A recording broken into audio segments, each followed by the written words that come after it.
when you spoke to us after the game, you had not had a chance to watch the film. What, if anything, did you learn from the tape that wasn't apparent to you during the game? In the heat of battle, you're trying to find just any way that you can to help the young men be successful in the field.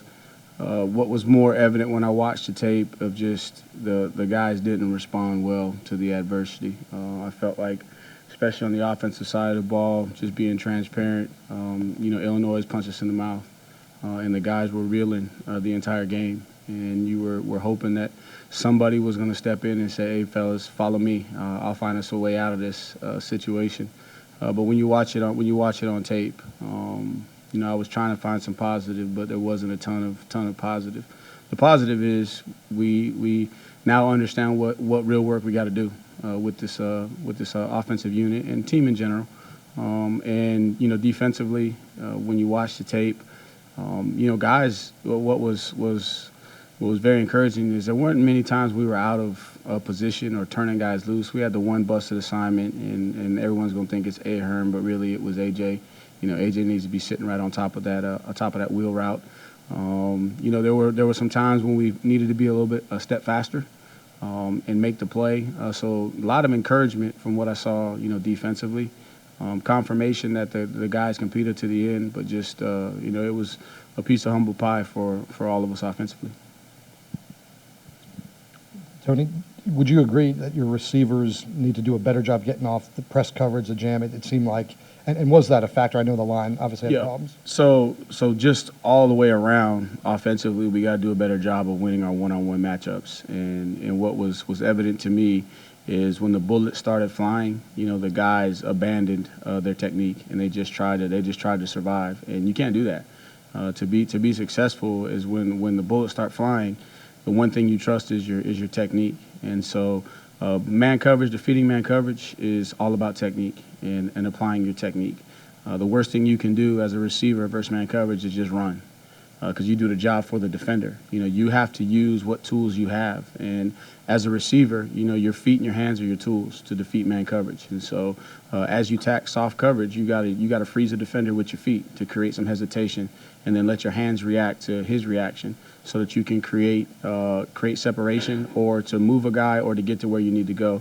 And so we got a lot of work to do there. And the guys have received the message and they're owning it and they're going to work at it. And then offensive line wise, and then the other thing too is just a unit playing together. One of the things that I challenged, Brendan is, man, you got to communicate to your wideouts. Okay, maybe our protection is not as solid as you need it to be.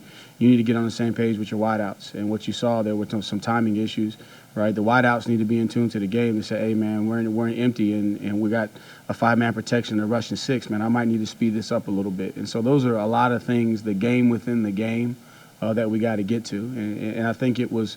It's a positive for us as coaches because now we can illustrate to the players it's not about what you do, right? The playbook is on a piece of paper, but there's real football that you have to adjust the playbook, and that's the game within the game. So now you need to understand why we're doing what we're doing, and then that's going to give you all the tools and understanding to do it or how to do it, not just what you're doing. And so that's what these first couple of days this week have really been is just, hey, let's go get refocused on the details, and let's not, and I shared with them today that a quote that says, comparison is the thief of joy. And what I told them, I said, look, fellas, what I've done in my past doesn't matter because all we got is today. I said, what y'all did offensively last year doesn't matter. And then I said, look at the defense. What the defense did last year, they're not thinking about it, right? They're not focusing about it. They're not paying attention to what's in the rearview mirror. And so I think that's the biggest challenge for us offensively is for these guys to say, hey, it's a new system. Okay, we're not doing what you did last year. We're building a foundation offensively here. Okay, and if you will buy into the system, okay, and play within the system and trust the fundamentals and the technique that we're trying to teach you, then it will lead to success. When you play outside of the framework of the team and the scheme, then you're going to have situations where you get exposed. Are there ways for you and Dez to scheme to help the offensive line out? Are there things you guys can do within the system you have? Yeah, there are some things we can do, and we're gonna work on those things to help them out. But if you look at it, a lot of it is with what they did. They put a 5-man front, and you go 5-man front, it's one-on-one blocks, and so now it comes down to execution of your fundamentals. And run game wise, we knew that we were always going to have an extra hat, that the running back's going to have to run through the hat. And I felt like Paris, wasn't Paris of the first game. He was diving his eyes into the ground and just running. There were a couple of plays where he could have had some big ones if he just trusts it, keep his eyes up, find the cutback. So those are just all things that we got to grow through as a staff. But yes, there's some things, and for us, and that's what I told the staff, and I had to do this in my past. As coaches, our job is to meet the kids where they are. And at times, as coaches, you want to try and pull them up to where you are. But at the end of the day, none of us go on the field. So we got to make sure and be honest with ourselves and evaluate what they're capable of doing, and then help them to be able to do it. And then from there, you build, to some of the bigger things that you have offensively. But we got a lot of work to do fundamentally and just from a football knowledge standpoint. Two-part question. Darius Bratton, he didn't play on Saturday. Is that a long-term issue? And also Mike Green, we haven't seen him the last few weeks. So Darius is we're hoping not a long-term issue.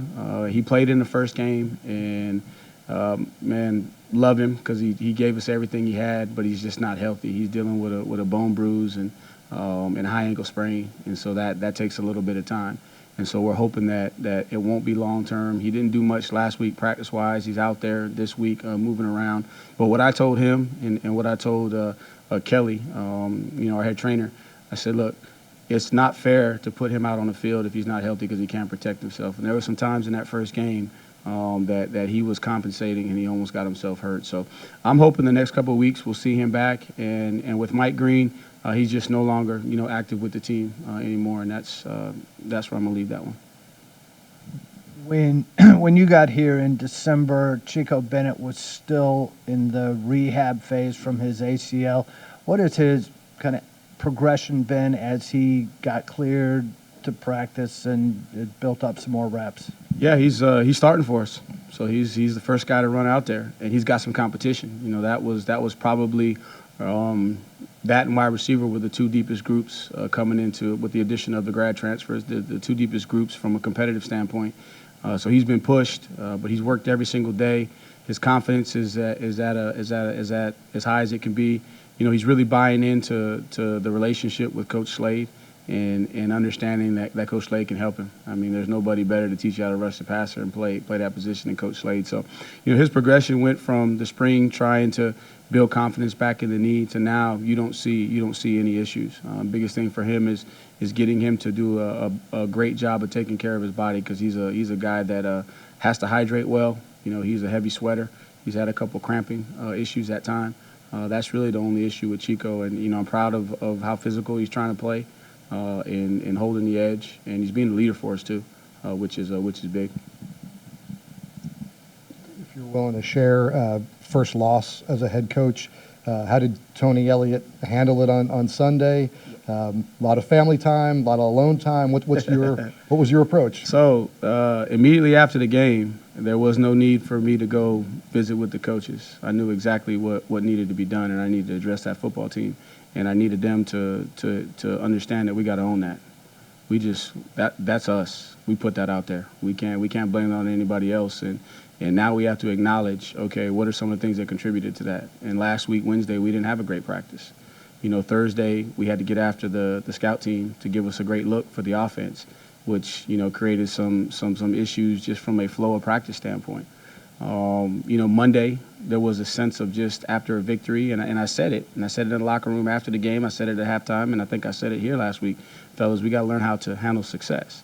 And so for me, it was, man, this is when I have to be at my best, is in this situation right here, because there's a locker room full of people that are looking to me to figure out, okay, what do we do next? And so what we do next is we own it, okay? We accept it. We realize that for a week, that's what we are. That's what we put on film.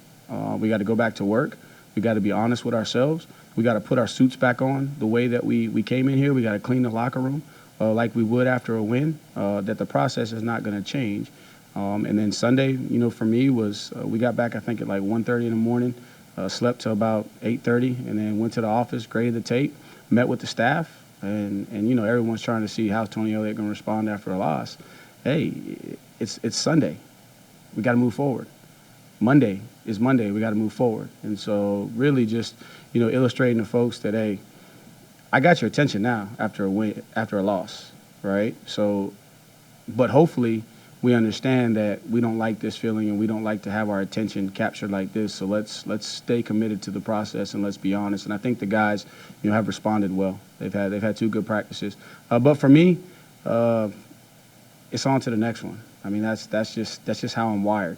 You enjoy it for the night, or you weep for the night, and you know that joy is coming in the morning. You get up and you go back to work, and you own your mistakes, and you figure out how to fix them, and you move forward.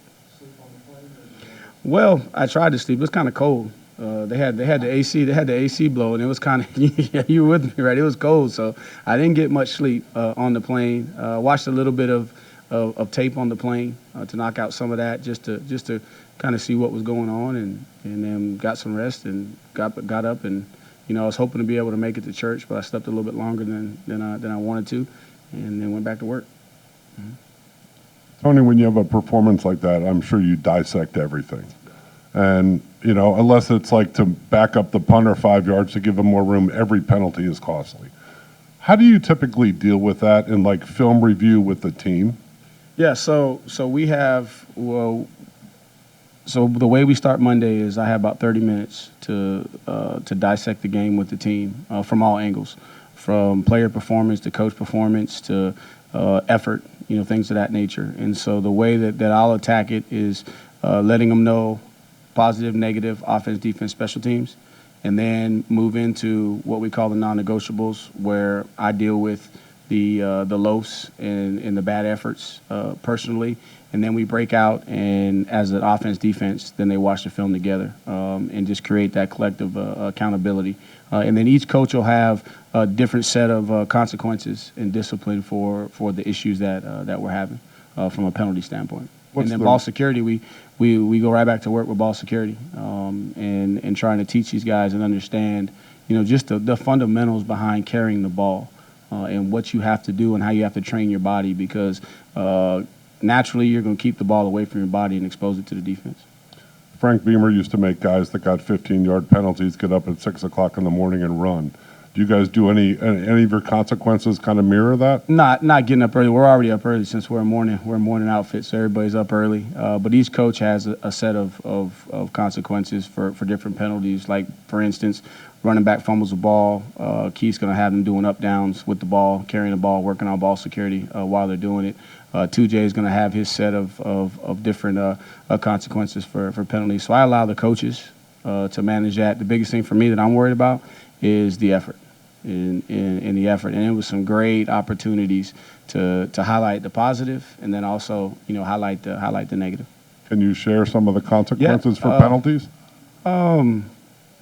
That's more internal to us. That I'll let the coaches be protected in what they do with the players. Moving on to Old Dominion, what's your impressions of them? And from the tape, I know a lot of coaches are copycats. Do you expect to see them try to of course take some of the stuff from Illinois and use it against? Hey, that's called professional courtesy. So that'd only be right if a coach is going to see something, and it's not as much copycat as, man, give your guys a chance and make sure that the other team fixed it. So there's no doubt that they're probably going to bring some five-man fronts, which you haven't seen a bunch on film. They're primarily a 4-down. Now they will walk their weak side end around, but it's not a true odd structure to try and create some confusion. But I would imagine it's not hard for them to take one of them linebackers and walk them down on the line and create a 5-man front to see if we fix the technical issues that we had from a one-on-one standpoint. But ODU, as I told the guys, first and foremost, they're confident. They've already beaten the Power 5. They're prideful. They want to win the state just like we want to win the state, and they got a leg up on everybody because they already got one victory in state. They're capable. they're very, very, very capable. They've proven that, but then when you watch them on film, defensively, I think that collectively they're more athletic than what we saw last week. Not quite as big up front, but athletically, I mean, they got a 6'2" corner that can play anywhere, and I mean he can run, he can play man coverage. Their linebacker 42 is a really, really good football player. You know, people are gonna look at him and probably underestimate him, but he's a really, really good football player. He's the heart and soul of that defense. Number 5 is a very athletic defensive lineman. They got depth on the D line, so they can roll guys in, keep them fresh. But I think you can also tell the pride and what the football team is about by how their field goal block team plays. And they block 2 field goals, right? They block 2 field goals. And that just tells you a lot about a football team when after a defense has gotten scored on or they've allowed them to score in position, how hard do they play on that play? So they blocked a couple field goals. They've returned kicks for touchdowns. They've blocked punts. I mean, this is a confident group, and you can tell, like, they're having fun and they're playing for each other. And then offensively, they're sneaky. You know, they're sneaky good. Okay, it doesn't look like it, and then boom, here goes a big play. Okay, their run game, you know, they'll hit you for 2, they'll hit you for 3, and boom, here goes 1 for 40. Okay, so we got to do a great job on both sides of the ball, and it's going to be a good challenge for us. So I'm excited especially for us offensively, because you know we got a structure that's going to challenge us, and athletically they're capable, and they're going to come in here confident. They have no reason not to be. I mean, they're going to come in here and sense that there's blood in the water, and they're going to come after us. So we got to have our minds in the right place and show up Saturday ready to go. Yeah, Coach, you mentioned on Saturday a lot about preparation and practice, and the guys feel like they've had a better practice so far this week. What have you seen from them that kind of leads to that? Yeah, it's just every day when you show up, you got to make a decision, right? And that decision is, what is your effort going to be? What's your focus and intensity going to be? And then are you going to be aggressive? And they got to make a decision every single day. And I'm going to remind them and challenge them and try to create an atmosphere that fosters that. But each one has to make a decision. And I think after the victory, you could sense like, okay, we got it. Okay, now I see this is what Coach is talking about. We got it. So, hey, let's just go through the process. No, you got to attack the process. Right? You got to attack what we're doing every single day, and you got to have a certain level of execution, a certain level of precision. And we didn't have, you know, that intensity that we needed in a couple of the practices last week. That you could tell that some of the guys felt like, and I'm just being transparent and honest from my perspective, that some of the guys felt like, okay, you know, we got this. And you can never, if you want to be great, you can never have that mindset. You always got to be humble, and that's why I said it was a great piece of humble pie for us offensively. And then the flip side on the defense, when I watched the defense last week, man, they accepted the challenge of trying to tackle that running back. So on Tuesday and Wednesday, you know, I almost had to like blow the whistle and calm them down, because I want thud, and they're taking the guys to the ground. They're taking the scout team to the ground. So it was just a different level of intensity.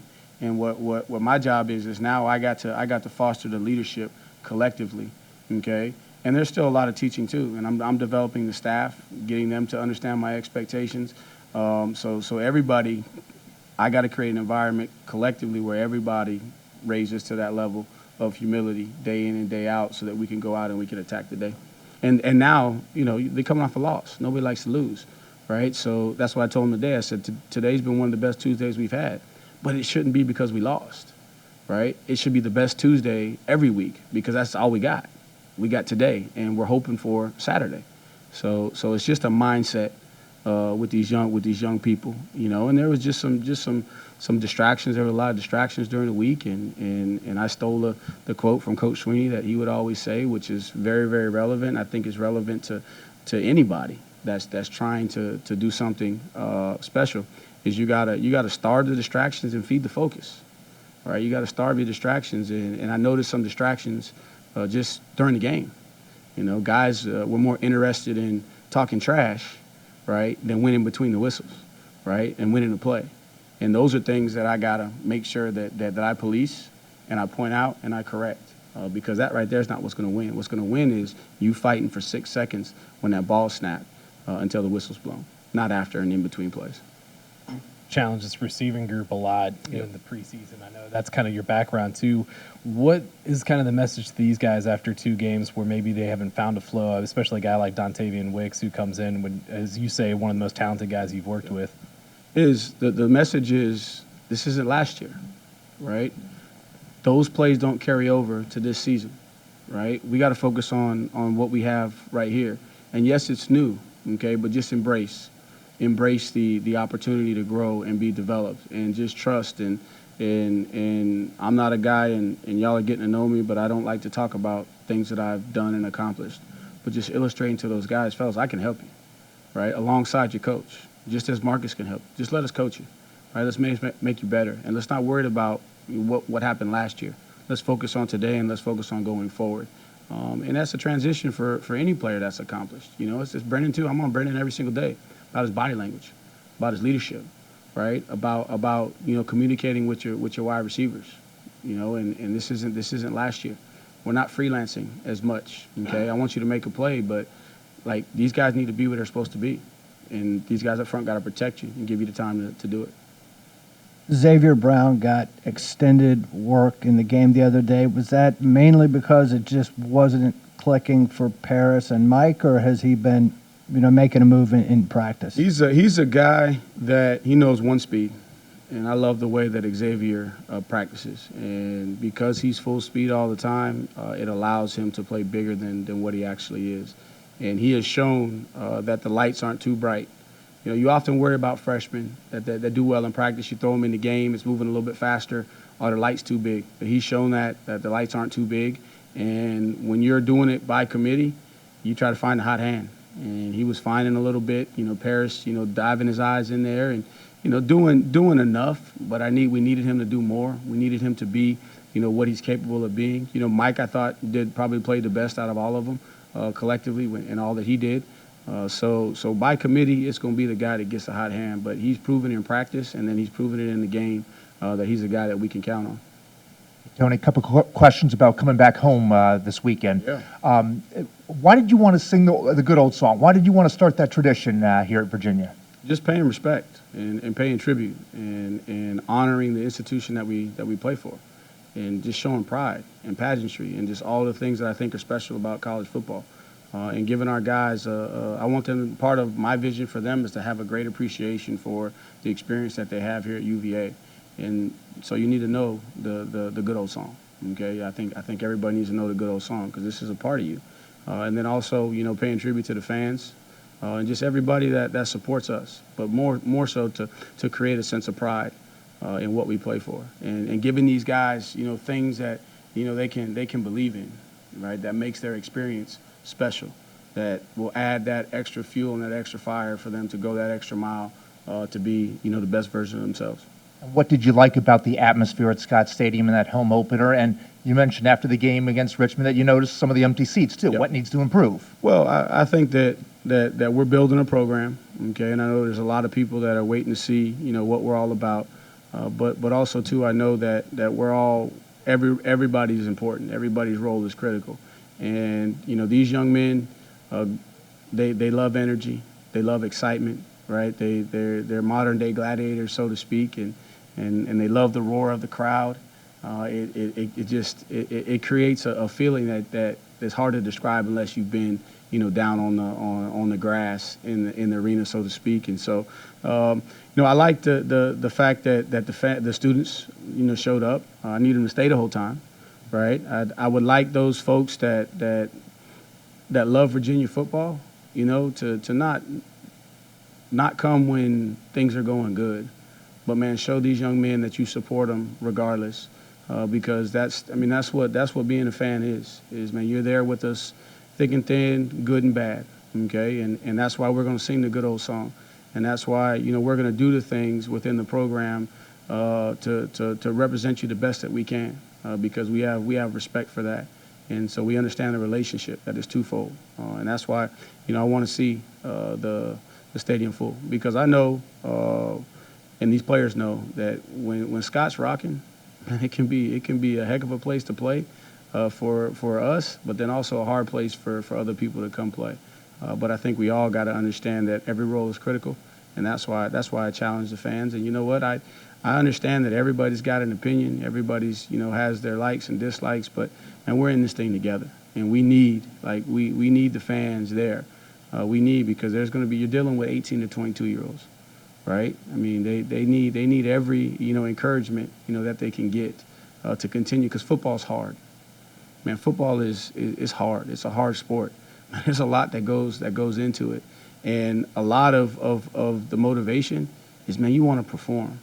You want to perform well for the crowd, and you look forward to that, and so that's why I said what I said after the game last week, and not a knock on anything, but hey, I know what we got to do. We got to earn those seats, but also too, there's also some responsibility on that side too, to show up and create an atmosphere for these guys so that they can play well for you.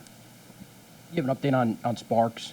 Yeah, he's doing good. So we're hopeful that we'll get him this week. Yep. And big picture question for you: this is the last non-conference game until November.